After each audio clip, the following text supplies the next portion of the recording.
The broadcast is now starting. All attendees are in listen-only mode. Welcome everyone, and hello, I'm Lori Halley. I'm the blog writer and manager of the Membership Knowledge Hub at Wild Apricot.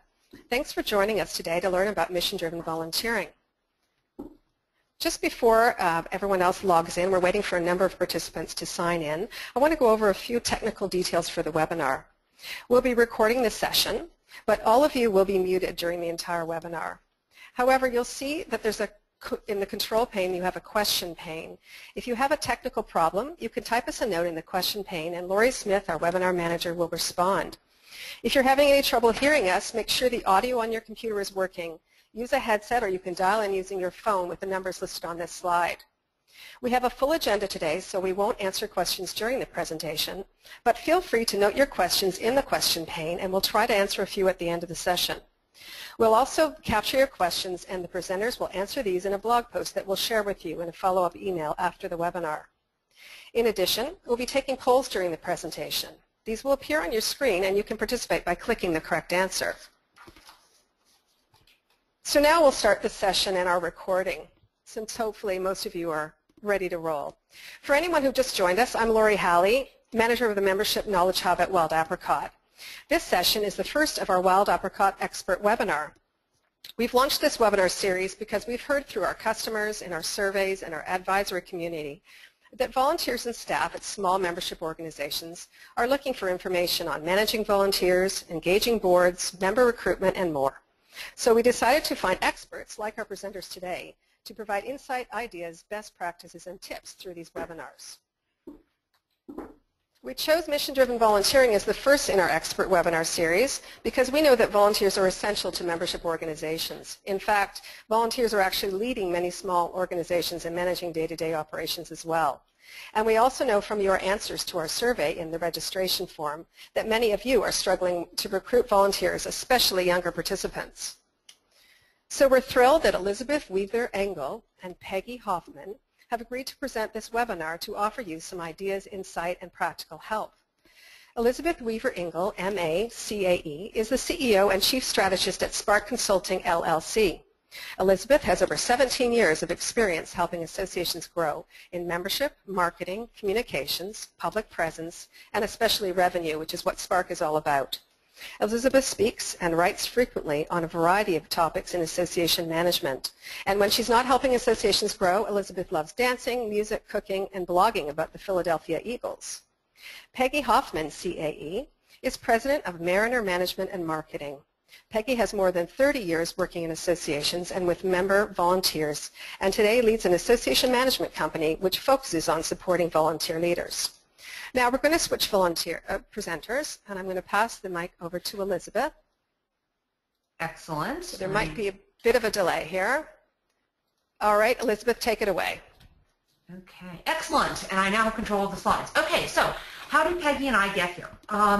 This whole conversation started at the Marketing, Membership, and Communications Conference for ASAE. Peggy and I had presented on some of the trends that are happening in volunteer management with Eric Lenke of the National Fluid Power Association. He actually became one of our case studies in the white paper. And when we were doing this presentation, we realized that there was more going on here. There was some interesting research that had been done in what's going on with volunteers, and there were some demographic trends that were affecting things. And so we thought we really wanted to dig into this more and do some formal research, and that was what resulted in the white paper. The link, of course, is where you can download it for free, is right there in the slide. It's also in the chat box, and the Wild Apricot team will be sending it out after the session is over. So we released this at the ASAE conference about a year ago, and since then we've had almost 2,000 downloads. So it's definitely something that has struck a chord in the association world. So, okay, so when you all registered, we asked you what is and isn't working for your volunteers. And the #1 answer that you gave us by far was recruitment and retention, getting them and keeping them. And that is, fortunately, a lot of what this whole concept of mission-driven volunteering is about. You also called out issues related to passion and commitment or actually conversely, lack of participation and apathy, basically getting people to follow through on what they committed to do. You call out communication both with your volunteers and between volunteers, engagement, which definitely relates strongly to retention, matching your volunteer skills with the availability of opportunities, and Peggy is going to talk more about that specifically in one of our case studies that she's going to bring up later on. Finding meaningful projects, things that are both valuable to the association and also to the volunteer, succession planning and bringing in new blood, and related to that, burnout. And finally, efficient and effective volunteer management. More than one person used the term herding cats, which any of us who've done volunteer management can definitely identify with. So today we're going to talk a little bit about the problems with the current model of volunteerism, which is based mostly around standing committees. Then Peggy's going to talk about volunteering myths and volunteering realities. She's going to also address what we can do to deal with all of the things that you all identified around recruitment, retention, engagement, passion, etc. And some of the best things that we can do to address those are to add mission and to look at micro-volunteering and adhocracy. And then at the close of the session today, we're going to challenge you to apply what you've learned. Before we start, though, I wanted to launch our first poll, which is I want to get a little information from you about your role in your association's volunteer program. So go ahead and enter your responses. You should see that on your screen right now. We're just trying to do a little bit of a taking the temperature of the group, and again, finding out a little bit more about you all. And yes, responses are definitely coming in quickly, so good. This is working, and you all are able to see how to use the poll. Okay, we're getting close to having everyone responded, and the responses are slowing down. So I think I'm going to go ahead and close the poll and let you all see the results. Okay, so most of you are some combination of the above, of all the options, with obviously the volunteer coordinator being right behind that. And of course, interestingly enough, if I can get back to the presentation, there we go. One of the things that I think is most interesting about talking about volunteerism with people in the association world is that the majority of us not only manage volunteers or relate to them or work with them in some way, shape, or form in our jobs, we also, generally speaking, are volunteers ourselves, whether professionally, through the professions our industries or our industries our associations serve, or more generally through the profession of association management, or in our communities, our faith communities, with our kids, etc. And so the thing that's interesting about this is we experience volunteer management and issues in volunteerism both from the perspective of the people who are managing the volunteers and from the perspective of the people who are being managed, or who are some of those cats that we all talk about having trouble herding. Okay, so the problems with our current model of standing committees, or primarily standing committees. There are three major issues with this. One is that standing committees fail to acknowledge generational differences. The second is that standing committees tend to encourage groupthink. And the third thing is that standing committees limit the abilities for people to be involved. They limit involvement. Okay, so generational differences. In 2008, ASAE released a study called Decision to Volunteer. It's actually something that we used pretty extensively in our research for the white paper. At that time, baby boomers were the overwhelming majority of volunteers. They were leading volunteerism both in overall percentage and in flat numbers of volunteers. By 3 years later, 2011, when the U.S. government updated their Volunteering in America study, which again was another one of our sources for the white paper, millennials and Xers had taken over the lead in volunteerism, both, again, percentages and numbers, with boomers behind them. And what we know about younger generations, based on some things with generational differences, is that they're interested in a very different kind of volunteering. Okay, so going back to our baby boomers, They tend to be more focused on the position and the prestige. They like to be able to put on their resume that they served on a particular committee, or that they were chair of a particular committee, or that they served on a board, and that prestige piece of all this is very important to them. Xers are completely different. Xers are all about getting in, getting out, being efficient. They don't want to spend a lot of unnecessary time in meetings or whatever. It's all like focus on the task at hand, get it done, get back to my regular life. Millennials also are looking for something very different from their volunteer experience. They tend to be obviously earlier in their career, and they are looking for positions that are going to allow them to develop professional skills that they're going to need to be successful in their careers. So we've got these very different kinds of focus. I want to be able to say that I served on the committee. I just want to accomplish a task that's going to be meaningful and get back to my life. Or I want the opportunity to develop professional skills that I'm going to need going forward in my career. So it's time for our next poll, which is, do you know, there we go, that's the poll. Do you know what the percentage is of your volunteers in each demographic group? And let me launch that. Okay, good, people are voting. And so, you know, this is only one of the many pieces of information that you might want to be tracking about your volunteers. I mean, ideally there's all sorts of information that you would track about them. But this is particularly important. Ooh, you guys have voted really quickly on this one. Okay, and just about everybody's voted and the votes are slowing down. So I'm going to go ahead and close the poll and share the results. And this is not surprising. You know, the majority of you by far say, you know, you have a gut sense of the rough percentages, but you don't have necessarily the specific detailed information. But as I was saying, this knowing the demographic breakdown of your volunteers is really important. And the reason for that is because different generations have different goals. What you want to make sure that you're doing is matching your opportunities and messaging about your volunteer opportunities appropriately to those different goals that we just talked about.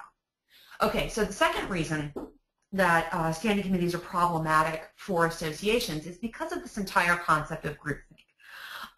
So in 2012, the New York Times described and talked about a large-scale study of group decision-making, where you know they looked at ways groups make decisions and you know the types of results that came out of those decisions. And the short version is groups produce worse decisions, which is not what we all think is going to happen. We all assume that groups making decisions, it's going to look like this, right? There's going to be this great collaboration, and there's going to be a clash of ideas, and it's going to be really active and interesting. And you know, in this whole clash of ideas, the best ones are going to come to the fore, and iron's going to sharpen iron, and we're going to end up with the best result by all working together on this. And that's not what happens at all. This is what happens. What really happens when we have a group decision-making situation is we have a tendency to sit back and let others do the work. That whole 80-20, 20% of people do 80% of the work. The other 80% of us have a tendency to sit back and let that happen. The other thing that happens in group decision-making is whoever speaks first, everybody else tends to cave to their opinion or mimic their opinion. We cave into the peer pressure, partially also because speaking out and saying, you know, no, I don't think that's a great idea, or no, I have a better idea, or whatever, is very uncomfortable for most of us. It's much easier to just go along to get along. So again, we think we're going to get this. Everybody's super active and engaged and involved, and it's going to be an awesome decision. What we get is this. Everybody sits back and lets the one person who happens to speak first take the lead. Even worse, what can happen with our committees is we end up with zombie committees. Now, what is a zombie committee? A zombie committee is a committee that has to exist because it's in the bylaws, because it's tradition, because it's a board committee, whatever. It has to exist for some reason, but it no longer actually has a function. And so the people who are on the committee are just kind of going along doing busy work and consuming their own energy and resources, and also our staff resources. So I have another poll for you all. How many of your committees have gone zombie? How many of your committees are in a situation where they don't really have active work that they have to do anymore? They don't have an active, important, critical mission that contributes to your association. They're there because they have to be there, or because traditionally they're there, and all they're doing is sucking out your brains, which is very timely considering the fact that we've just gotten past Halloween. Okay, people are voting, and rapidly. Again, you guys are doing great with the polls. Okay, and the votes are starting to slow down, so I'm going to go ahead and close the poll and share the results. Okay, well, some of you, a quarter of you, are in a situation where none of your committees are zombie, which is fantastic. Most of you are somewhere in the middle, and we should all feel really, really bad for the 7% who said that all of their committees have gone zombie, and apparently we need to send help to them immediately. But it is the case that it's very common for some committees to have gone zombie. And again, when you're forced to have standing committees, that happens because you can't easily get rid of them. Finally, the third reason that this standing committee model is so problematic is that it limits involvement. And standing committees limit involvement in multiple ways.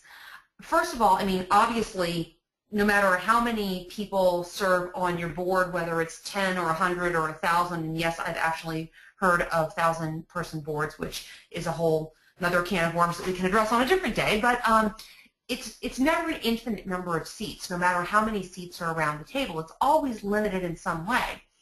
The other problem is it also limits volunteerism to whoever is able to make the type of commitment, the high commitment that's involved in serving on a committee. So, you know, back to Gen X, those are people demographically who at this point tend to be in two-career families where they're in their core parenting years. Their lives are very busy, and it's very difficult for them to get away for stretches of multiple days for board meetings, to serve on, you know, a monthly committee call and a couple of face-to-face meetings per year, et cetera. They can't take the time out of their lives and schedules to do this. It's also not a good level of commitment to ask of your younger members, because many of them are in positions in their organizations where they are insufficiently senior or insufficiently powerful to be able to say, you know, hey, I need an hour a month for this committee call, and I'm going to have to go to face-to-face meetings 3 times a year where I'm going to need 2 to 3 days off for this, and I'm expecting the organization to pay for my travel and to not make me take vacation to go and do that. They aren't in a place in their careers yet, many of them, where they can demand this of their organizations. So if, as we've just discussed, the standing committee model doesn't work, for reason of these generational differences, for reason of the fact that it leads to groupthink and zombie committees, and for reason of the fact that it limits people's ability to be involved, then what does? And with that, I'm going to turn the presentation over to Peggy. Great, thank you. So that is a great question for us to move from. If the standing committees don't work, what does? Whoops. So in order for us to answer that question, we're going to first dispel the myths. There are 3 myths, actually, that get in the way of us moving from standing committees. We're going to talk about how we add that dash of mission. And then, when we do that, how do we embrace the ad hoc, micro, or episodic volunteering model that really does help us respond to the calls of the passion and the commitment of the recruitment and the retention. So the first thing we have to do is really think upside down. So traditionally in the volunteer world, we tend to think of the job title and then the description. Or we think of the board And then we think of the committees, and then we think of the people who help the committees. Well, instead of being focused on that sense of the title and the job, we need to shift it upside down, and we need to begin to think about what needs to get done first. We need to have a completely different vision of volunteering. And in fact, to make that happen, let's have a completely different definition for volunteer. That it's giving one's time and talent to drive mission. Now, this particular definition actually draws upon two intrinsic motivations for volunteering. You see, it focuses on the outcomes of volunteering, and it focuses on the functions needed to drive those outcomes. So we're not getting interested in a formal structure. We're not getting ourselves focused on filling positions. We're saying, what needs to get done here that's going to be meaningful, that's going to grab our volunteer attentions and their interest, and then how do we give them what they need to move forth and do that? In order for us to embrace this particular new definition of volunteerism, we've got to get rid of some myths. The first myth is the association volunteers are largely self-authoritative. You know, me, me, me, me, me, me, me. We believe that. We believe that what is going to bring a person to volunteer in our organization is the what's in it for me. Well, now Elizabeth had mentioned the decision to volunteer. We've got that research and a whole host of other research that tells us that this is, in fact, a myth. In reality, volunteering is driven by a need to help move a mission forward. It's actually to do something for the profession or a cause that's important to me. It's because I want to help other people. It's because I have this sense of compassion for others, and that I want to gain some new perspectives. Now, that doesn't mean that there's not some what's in it for me. And in fact, the pro of pro-social says there is something about me in it, because I do want to explore strengths, and I do want to pick up skills, and I want to sharpen some of the tools in my professional belt. But the reality is that the social trumps the pro. It's critical for people who are going to say yes to volunteers in our associations today that they see that there is a clear way for them to make a difference. The second myth is that, the main deterrents are outside the control of our organization. In other words, everybody's so busy. They're so busy. They're running in many directions, and they're time crunched, and we can't do anything about that, so it's clearly not our fault. Well, turns out again from that research and from talking to volunteers that, in fact, it is our fault. You see, the things we do and don't do are really the culprits of that low recruitment, that low retention, the poor performance in our volunteerism. When we ask people why they did not volunteer or why they stopped volunteering, of the top 5 reasons, it had everything to do with things that are in our control. They talked about lack of information about opportunities to volunteer. They talked about never being asked to volunteer. They talked about a lack of information about virtual volunteering, a lack of information about short-term assignments, and not feeling equipped. You see, because we're not paying attention to really solid volunteer management principles, bring our folks to volunteers. The third myth, and this is a myth that I think a lot of people stumble on, they believe the decision to volunteer is largely spontaneous. It's triggered by this call for action. And so what happens is you go out and you say, we need volunteers, or worse yet, you say, we're desperate for volunteers, or why don't you volunteer? And somehow that's going to make people turn around and raise their hands. Well, again, what we really have found out is that volunteering is actually a calculated decision, and it's based on the mission.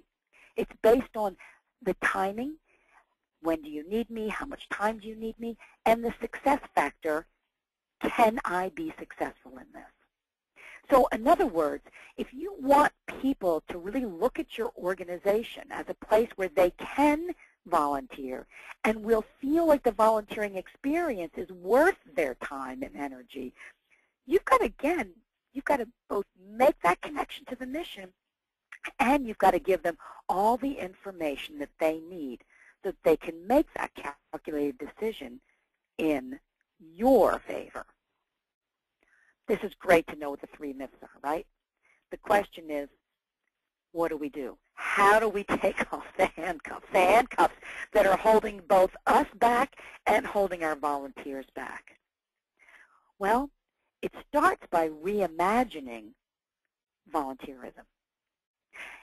You know, let's find a little bit about how much you guys are already reimagining. Let's put together a poll out here. So, what I want to know is, how would you describe your mix of volunteer opportunities? Now, let me explain traditional, transitional, and adhocracy while you're pondering the answer to this. So traditional is we've got the board of directors, we've got the committees, we're very highly structured, and it's very hierarchical. Transitional means, well, you know what, we've got a mix. We use some advisory teams or some panels or some work teams and some task forces along with our traditional board and our committee structure. Adhocracy means, wow, adhocracy means, folks are moving it around here. Adhocracy means that we've got we use a lot of ad hoc volunteers, a lot of volunteers that are not assigned to a specific term or committee. So let's folks voting, and we're pushing through now. So traditional is I'm just a hierarchical, very typical volunteer system. Transitional, I'm using a little bit of everything. Adhocracy, we've really broken down the traditional section, and we're using a lot of volunteers in a time-constrained, non-term position. I think we've got most of the folks here, and I'm going to go ahead. Thank you for my helpers here. So as we can see, some of you are already starting to use the transitional. So that means you're playing with things like advisory boards and task forces and some one-up kinds of positions, and that's excellent. Now, but let's look at how we can build on that and embrace that in an even stronger way.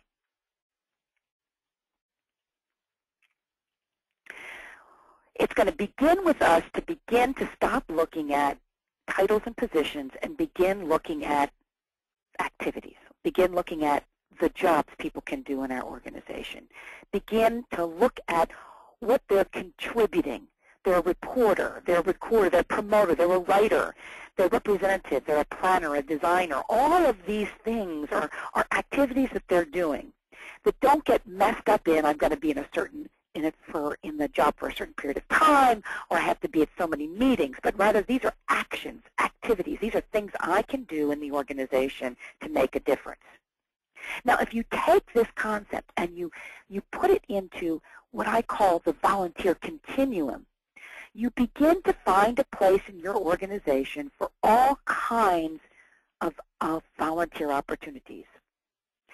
And by just simply acknowledging all those different ways and treating them with equal respect and actually really encouraging people at all these levels, you begin to pull people into a deeper way.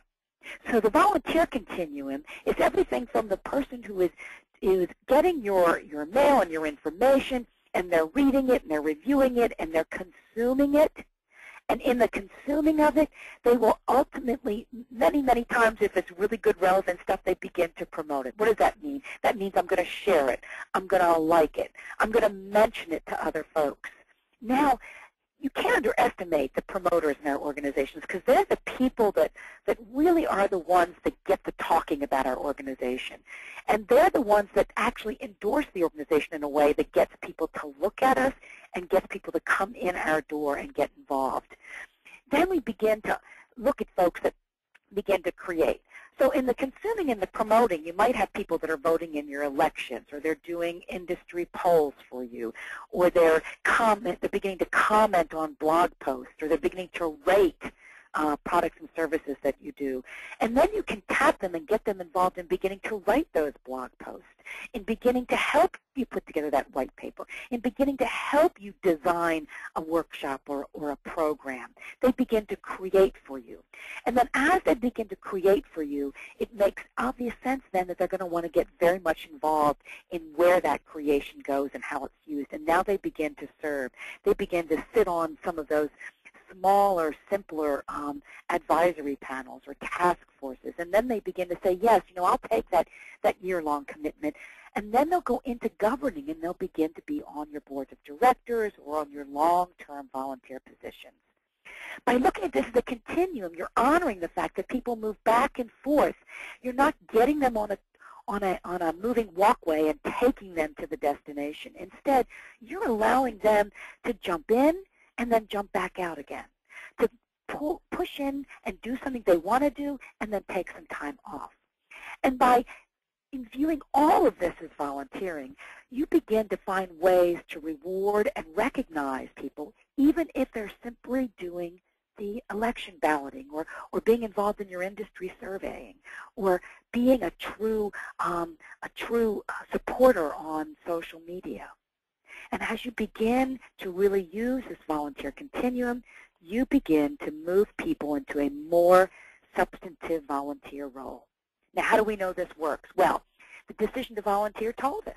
They said that about 60% of the folks that want to be involved in associations at the volunteer level are looking for those ad hoc positions, those positions on the continuum that we're consuming, promoting, creating. These are the folks that are really interested in coaching and being a content contributor. What does that mean? That means writing and blogging and doing the social media and being a new member mentor and helping welcome new members and sponsoring an event and making sure that their facility can be a host facility. These are the folks that are doing lots of small jobs, and 60% of them want that. Only about 17% of the folks in your volunteer pool are ever going to be heavy lifters. And less than a quarter are going to be those community builders, which are those folks that are going to work at that's called a field level, right? Where they're just helping you out on a regular and ongoing basis, but in an in-to-day, out-tomorrow thing. But 60% are going to be those one-up quick positions. Here's the other thing about this that's really important to look at. That 60%, those jobs there, are the ones that bring people in the door, give them the taste of your organization so that they can then take that step to be in that 23 or that 17%. So what does it take to embrace this? To embrace this, we need to be flexible. What I say is that it means getting back to what we're really about. You see, associations are really about associating.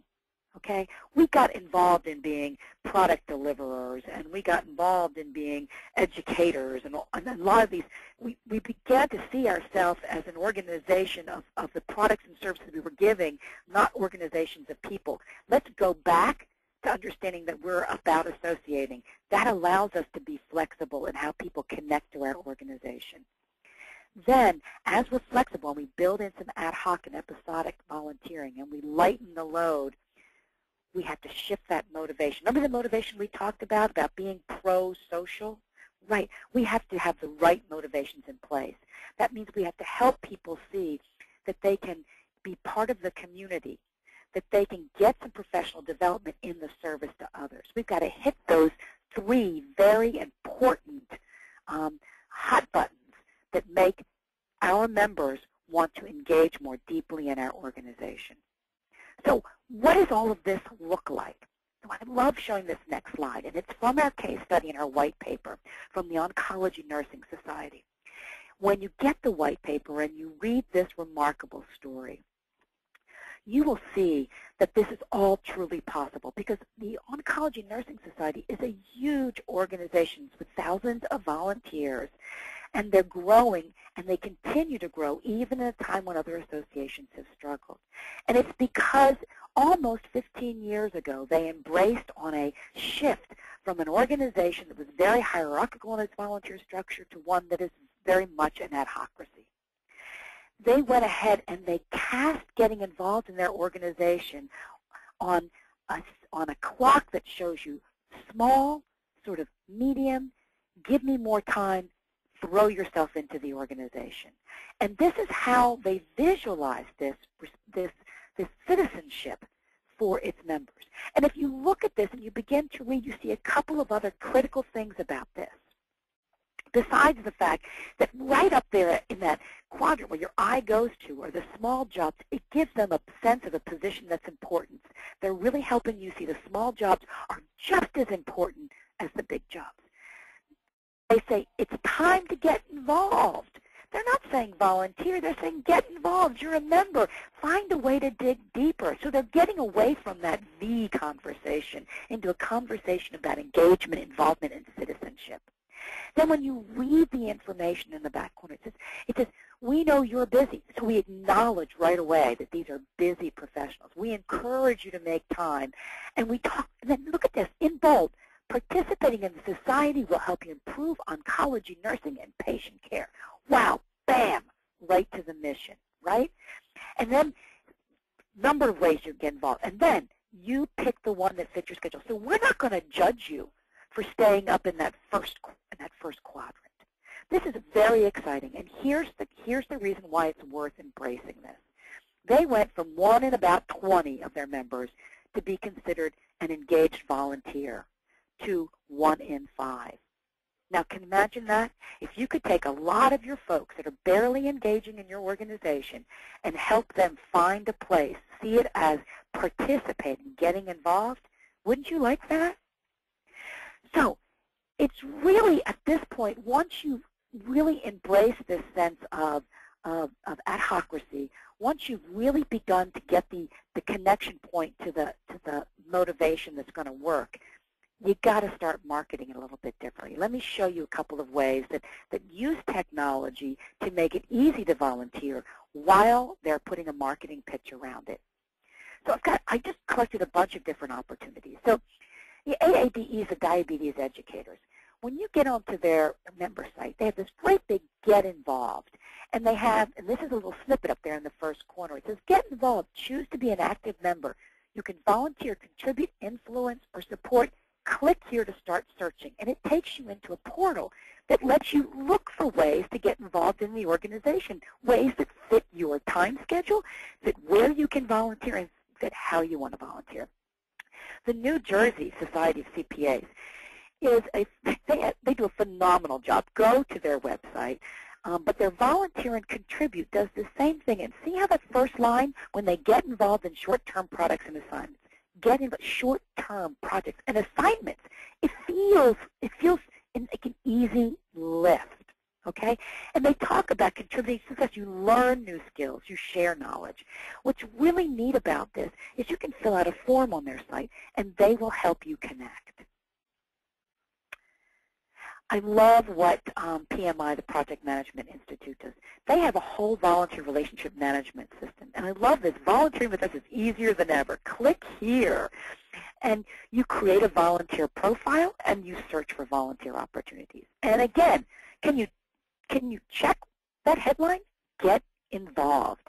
And ONS's site says participate. I just love the fact that it's this sense of not a volunteer that's going to be a jail term, but rather an opportunity to connect into the organization. Two more that I want to show you real quickly, because I think that these two are kind of interesting ways. The ACS, the Chemical Society, says get involved, stay involved. It really helps you see the continuum of how I can get involved. And it right there, click volunteer opportunities. And then the PDA, what they do is, look, they're giving you examples. So before you do anything else, you can begin to see. So there's lots of really cool ways that you can help people see how the volunteering in your organization is really very accessible. Now, if you want to go another step further, here's something from ASAE. I don't know if you're members of American Society of Association Execs, but if you are, you need to go into the Collaborate group and check out their Volunteer Town Square if you haven't already. As you can see right here, it says you can volunteer for a project that fits your schedule. You can check the schedule for the call for volunteers for the larger, more traditional positions. You can also, though, filter by an interest area that you're interested in, whether it's travel required or not, level of effort. And they start with easy peasy, no sweat, really fun selections of making it very open to say, I don't have a lot of time, and then by your time commitment. What's neat about this, too, is do you see that little orange Alert Me button underneath the gray box? Okay, so what you do is you sign up to be alerted. So this is a great way to build your volunteer pool. What you do here is you get people to say to you, hey, alert me when something matches. So this is how it works. So I was working with the Executive Management Section Council for ASAE. Now, on this council, we had a small project. It was a white paper, and a couple of us had written it, and we needed somebody to review it. So we did a call for volunteers. We went to the Alert Me, and we said, listen, we need, if you can come, if you're going to be at the annual meeting, and you can give us an hour during one of the lunch hours to talk about this paper, we'll send you the draft in advance and have you review it. So we estimated about an hour review time, an hour. So for a couple of hours' time, you could help us. We posted it. Everybody that had an Alert Me that matched it, which was about 50, responded right away. We said, great. And we just confirmed them, and we had 12 that showed up and helped us with that project. So it's both, a form like this is both allowing people to say, alert me when something matches it, and it allows you to send out a quick message so people can see and react when they're ready. Now, and there's no harm, no foul. If they said it matches me but it doesn't match me, nobody is critical about that. It just gives you the opportunity to catch people at the moment that they have time to give you. Okay, so it's great for me to show you a couple of these things, I know, but it might be nice also if you could find some of the places like, okay, how do I do this, Peggy? Because this particular item that I'm showing you here was built on the Collaborate to Hire logic. It's a full community project. You could do this also, which we did with AADE, just do an HTML page on your website. But there are also lots of super simple ideas out there. You see, one of the coolest things about being in this age, as we're trying to embrace new models of volunteering, is that the Internet and the wonderful growth in all kinds of apps and software programs has made all this easy. We actually have the technology that supports us. So here's a couple of my favorite go-to places which make this easy peasy for you to be able to manage these kind of short-term volunteer opportunities along with the long-term opportunities, and very importantly, be able to get some marketing into it. So Sign Up Genius and I Volunteer are two that allow you to do both the sign up and an easy way of marketing, letting people constantly see what's available and put there and just say, yes, I'm ready for it. The neat thing about both of those is they also have all the kinds of reminders and follow-ups and connections with those volunteers. So remember I talked about one of the things back there about that brought volunteers to volunteers was because they don't get the right support to make the job, well, easy? Both of those will help you do that. Doodle is, of course, a great way for scheduling when you have a group of people that you know and you can find a time that's really convenient for them. SurveyMonkey allows you to schedule. It also allows you to poll people, which I think is great. And you can also use SurveyMonkey to actually create some ad hoc positions. So let's say you're saying, Peggy, I don't know where to start with creating these ad hoc positions. I bet that you have got something going on that you could use some opinions on. So let me give you an example. Let's say you're putting out a monthly newsletter. You could create a writer's pool, okay? That's going to be a virtual group of people who will do one of two things. You'll throw out some ideas, and they'll give you some leads. Or using SurveyMonkey, once a month you throw out topic ideas, and they rank them. What would be most important? Maybe you use SurveyMonkey to collect information from people in a certain group. So maybe you have a group of people, for example, one of the groups I manage are PR people. And we've got a whole group of people that are very focused on research. So I go out to that subgroup of my members whenever I have a question about, say, commonly used research tools or how often do you research or any of those kinds of things. So you can use SurveyMonkey in that way. SpeakMonkey is a great online tool that adds a visual tableau to your ordinary conference call. Really a great way to share documents, a great way to get people feeling like they're on a face-to-face call, feeling like they're more engaged. And then, of course, I love the volunteer management system. I put the URL here. I think that this is more robust, but it's a great program to take a look at. So these are just a couple of the tools that I have found, and I know that there are, well, lots more, and in fact, every day, practically, you can go up there and find additional ones. So at the end of the day, what we're challenging you to do in order to deal with the problems that are broken about the model that's broken is to add that mission back in to your volunteering, to embrace micro-volunteering, that is that episodic, ad hoc, small jobs, right? And to really begin to use the tools that are available out there to help you create a stronger relationship and ease the workload of the volunteers. So we've given you a bunch of ideas. We've got more resources that we're going to be sharing you afterwards. But you know what? We've got about 10 minutes. And what I'd really love to do now is to see what questions you've got in your mind. You know, what are some of the things that you would like to ask? So let's go a little bit deeper. Hey, Peggy. Yes. Well, one of the attendants wanted to know, in your pie chart, what does the 23% represent? So great question, and thanks for asking. So the 23% are those community builders. So when we look at the hierarchy of volunteers, the 60% of the folks that are doing a one-up job. So many of the jobs that we talked about, which would be, of course, the I'm answering a survey, I'm mentoring a new member, I'm on a task force, such a short-term task force. The community builders tend to be the ones that are going to do a 6-month or maybe a year project. They're going to do it in a smaller subset of the organization. So if you have a specialty interest group, or let's say if you've got geographical chapters, or if you've got an online community, these would be the folks that say, I'm happy to lead or at least to give a significant effort to making this particular community, this particular body of work continue to move. Oftentimes we view them as the leaders, as I said, of a chapter or a specialty interest group or a small group like that. The 17% are the shapers. Those are the folks that go and they do the big lift, the National Board Service, and they're the folks also who stay connected and are go-to volunteers over time. Okay, thanks. And there's a few more questions coming in.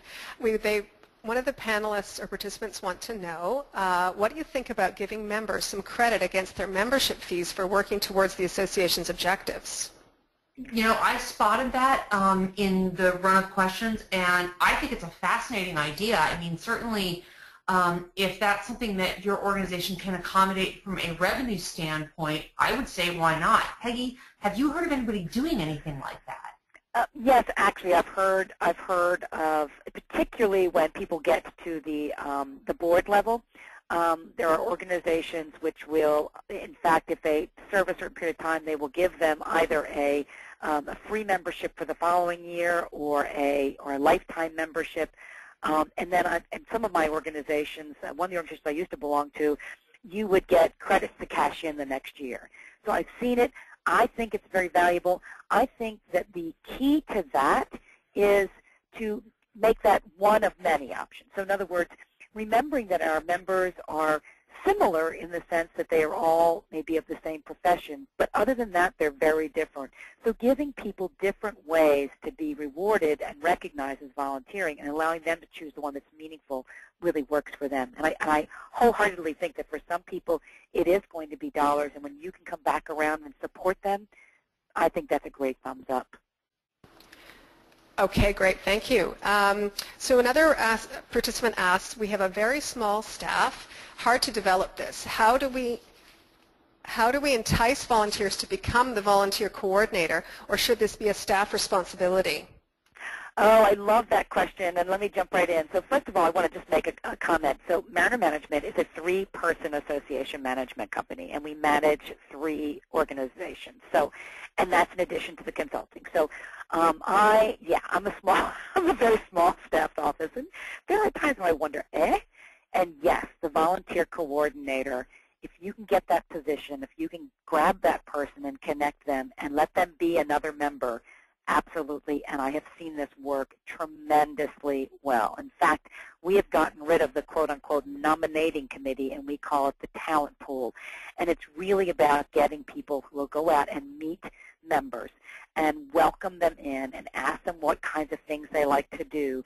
And then that person coordinates with the other key volunteers in the organization, like the person putting together the gala and the person that's putting together the newsletter and the person that's doing the social media, and makes those connections, plugs those in.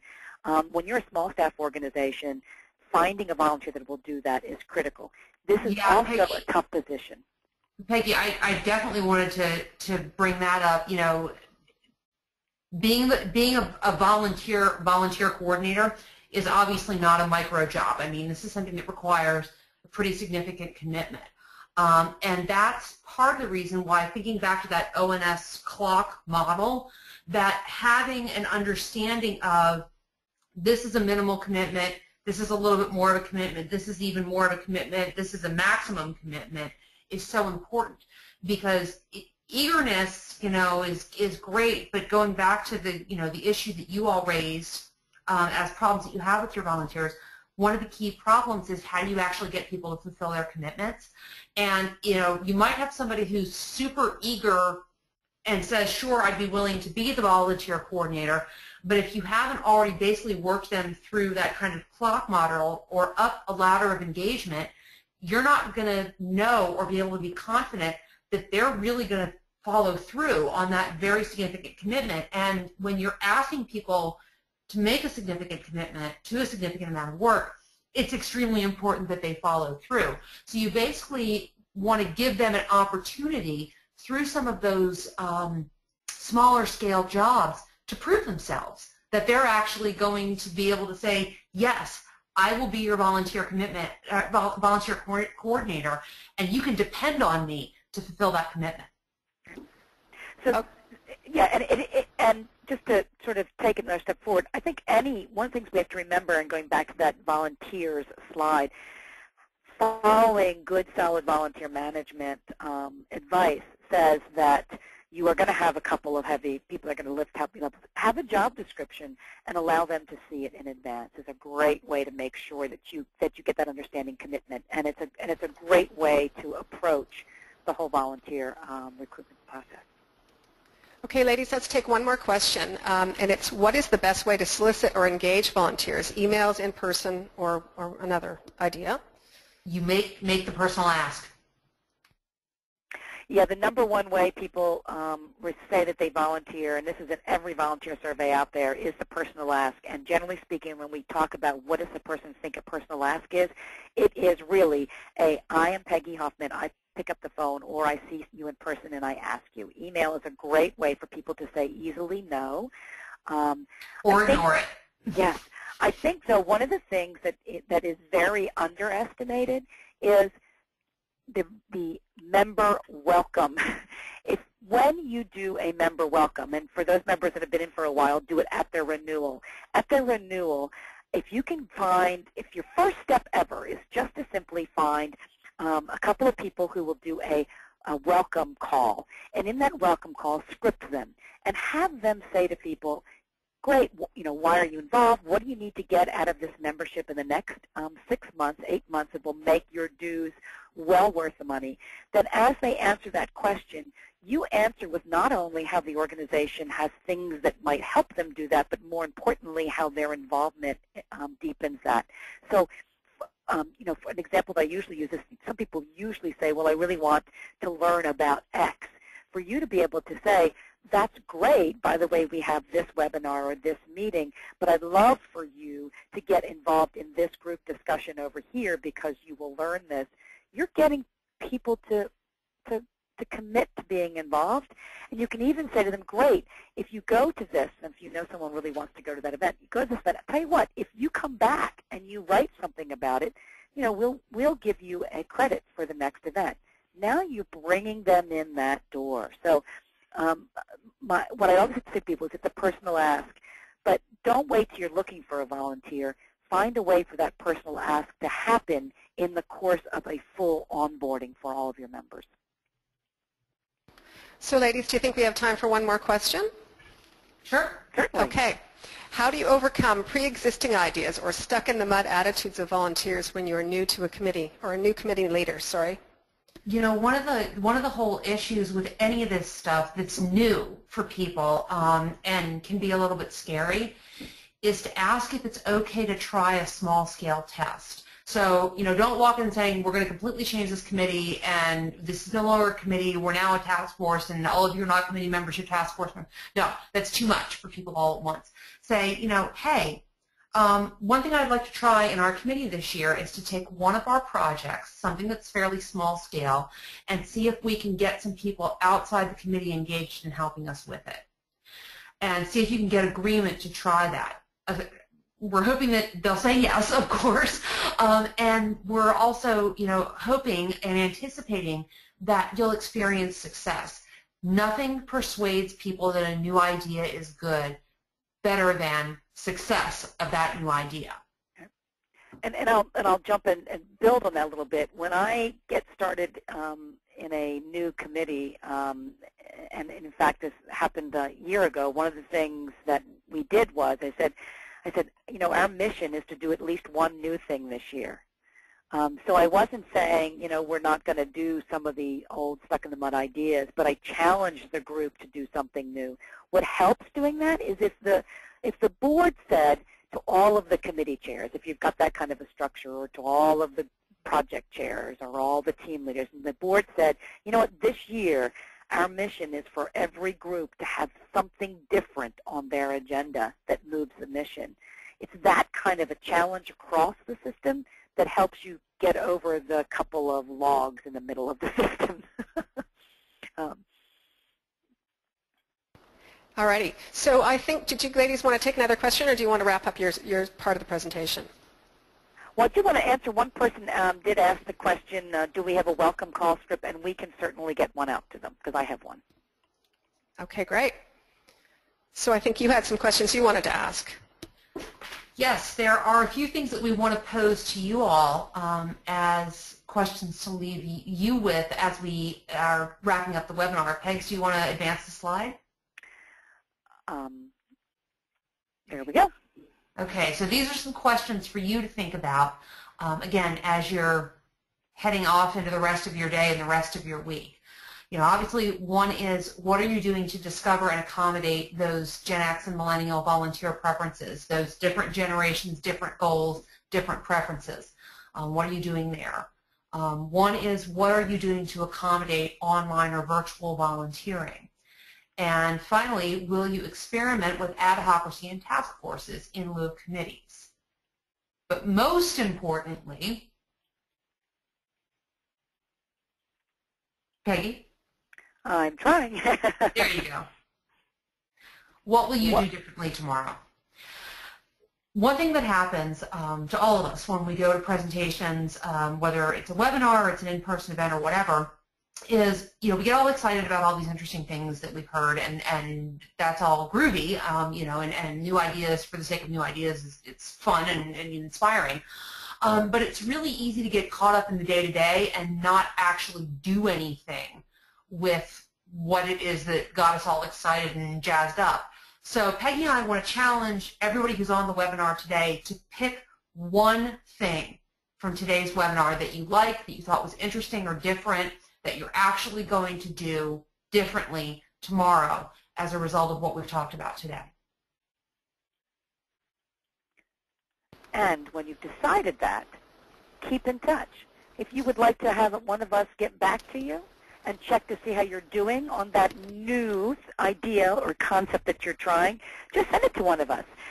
Both of us are on Twitter, and the information is showing right here. Both of us have emails.